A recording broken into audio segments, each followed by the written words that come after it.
വലിയ മാറ്റങ്ങൾ കോൺഗ്രസിന്റെ സോഷ്യൽ മീഡിയ സെല്ലിലും വരുന്നുണ്ടല്ലോ. BT ബൽറാം സ്ഥാനമൊഴിഞ്ഞു എന്നുള്ള റിപ്പോർട്ടുകൾ കൂടി വരുന്നുണ്ട്. വലിയ വിവാദമായിരുന്നു രാഹുൽ മാങ്കൂട്ടത്തിനെതിരെ ഇത്തരത്തിലുള്ള ആരോപണങ്ങൾ, പരാതികൾ വന്ന ഘട്ടത്തിൽ VD സതീശന്റെ രാഹുൽ മാങ്കൂട്ടത്തിനെ തള്ളിപ്പറയുന്ന രീതിയിലുള്ള ഒരു നിലപാട് VD സതീശൻ സ്വീകരിച്ചത്. അത് കോൺഗ്രസ്കാർക്കിടയിൽ തന്നെ വലിയ മുറുമുറുപ്പുണ്ടാക്കുന്നു. സോഷ്യൽ മീഡിയയിലാകെ VD സതീശനെ തേജോവധം ചെയ്യുന്ന രീതിയിലുള്ള വിമർശനങ്ങൾ കോൺഗ്രസ് സൈബർ അനുകൂലികളുടെ ഭാഗത്ത് തന്നെ വരുന്നു. അപ്പോൾ വലിയ മാറ്റം കോൺഗ്രസിന്റെ സോഷ്യൽ മീഡിയ സെല്ലിലും വരുന്നുണ്ടല്ലേ. VT ബൽറാം ഒക്കെ സ്ഥാനമൊഴിയുന്നു എന്ന് പറഞ്ഞു കേൾക്കുന്നു.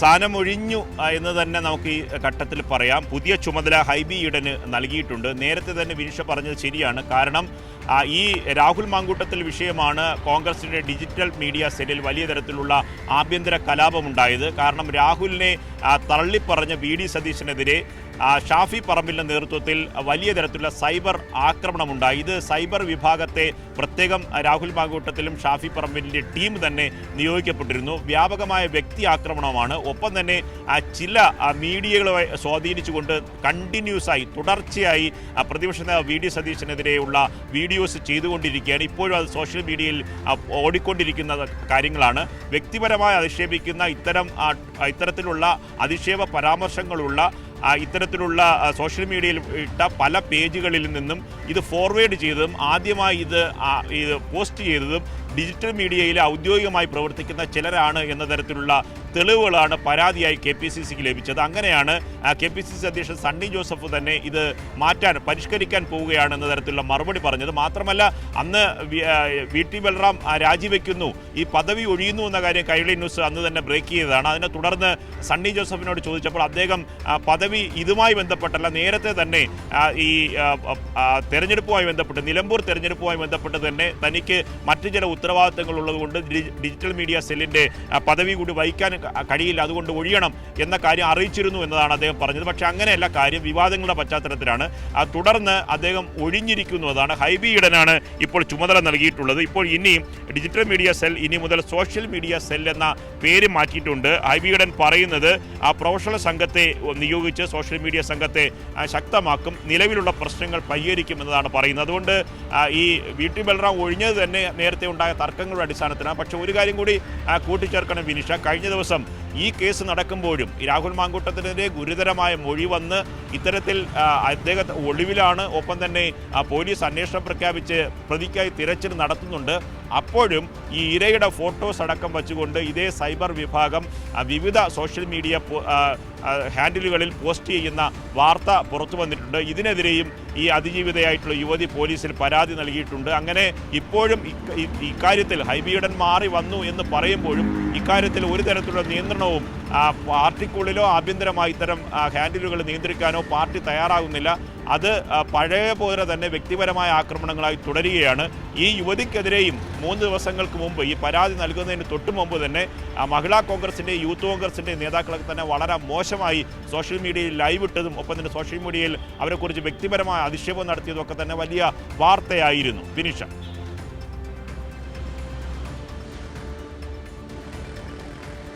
നൃപൻ, രാഹുൽ മാങ്കൂട്ടത്തിൽ എവിടെയാണ് എന്ന വലിയ ചോദ്യം കൂടി ഉയരുന്നുണ്ട്. നമ്മുടെ പ്രേക്ഷകരൊക്കെയും ചോദിക്കുന്നുണ്ട്. രാഹുൽ മാങ്കൂട്ടത്തിലെതിരെയാണ് സമഗ്രമായ അന്വേഷണം, കാരണം ശാസ്ത്രീയമായ തെളിവുകൾ പരിശോധിക്കേണ്ടതുണ്ട് പോലീസിന്. അതിൻ്റെ അടിസ്ഥാനത്തിലാണ് ഇന്ന് ശബ്ദരേഖയടക്കം ചിത്രാഞ്ജലി സ്റ്റുഡിയോയിൽ വെച്ച് ശബ്ദ പരിശോധന നടത്താൻ പോകുന്നത്. കൃത്യമായ തെളിവുകൾ രാഹുൽ മാങ്കൂട്ടത്തിനെതിരെ നേരത്തെ പരാതിയിൽ തന്നെ പെൺകുട്ടി നൽകിയിട്ടുണ്ട്. അതിൻ്റെ ഒരു ശാസ്ത്രീയ പരിശോധന കൂടെ ചെയ്ത ശേഷമായിരിക്കും, കൃത്യമായ തെളിവുകളുടെ അടിസ്ഥാനത്തിൽ തന്നെയായിരിക്കും അറസ്റ്റിലേക്കുള്ള നടപടികളിലേക്കൊക്കെ നടക്കാനുള്ള ഒരു സാധ്യത അല്ലേ നൃപൻ?